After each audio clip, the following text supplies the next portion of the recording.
Hi everybody! In our last video, we reviewed fractions that were smaller than one whole. These are called proper fractions, where the numerator is smaller than the denominator and it's less than one whole. Next, we looked at fractions that were larger than one whole.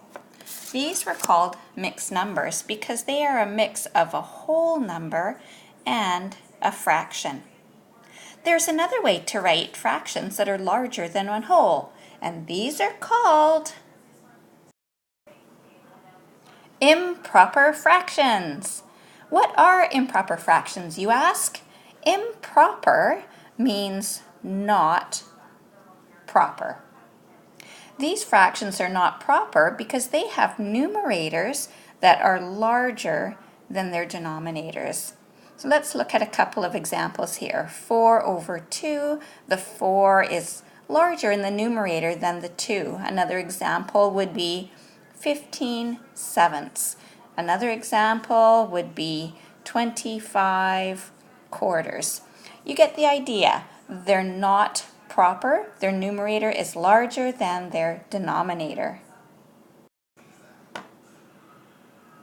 What do these improper fractions look like? We know that the number on top is larger than the number on the bottom.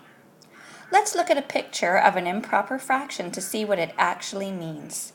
We have to remember what the numerator and denominator tell us. The denominator tells us to divide our shape into 3 equal parts. And the numerator tells us to shade in 5 parts. So let's do that now. 1, 2, 3, 4, 5. When we do that, our fraction is 5/3 and it is larger than one whole.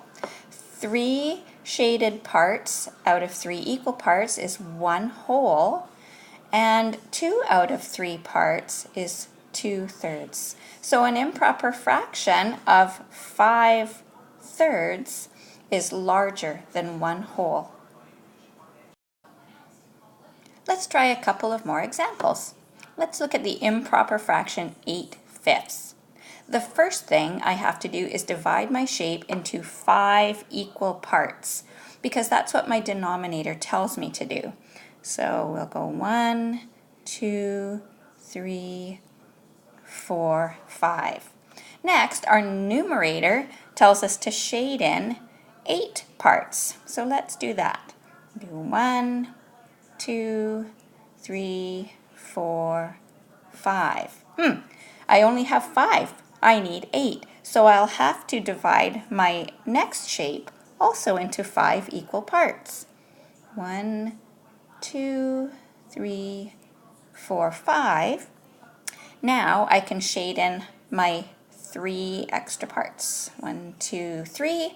1, 2, 3, 4, 5, 6, 7, 8 shaded parts out of a total of 5 equal parts. So this is a representation of the fraction 8/5.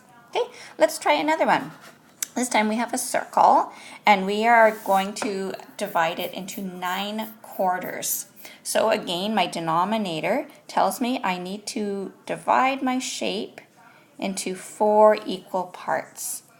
Okay, and I'll shade in these ones. So we have 1, 2, 3, 4. Well, I only have 4, but I need 9. So I'm going to go back and shade in 4 more in my next shape. So we'll go 1, 2, 3, 4. So I've got 1, 2, 3, 4, 5, 6, 7, 8, but I need 9. So I'm going to have to divide my last circle into 4 equal parts and then shade in what I need. I have 8 so far. I just need 1 more. So there I have 9 shaded parts out of 4 equal parts for my improper fraction. In our next video, we will learn how to convert mixed numbers into improper fractions and improper fractions into mixed numbers. Stay tuned.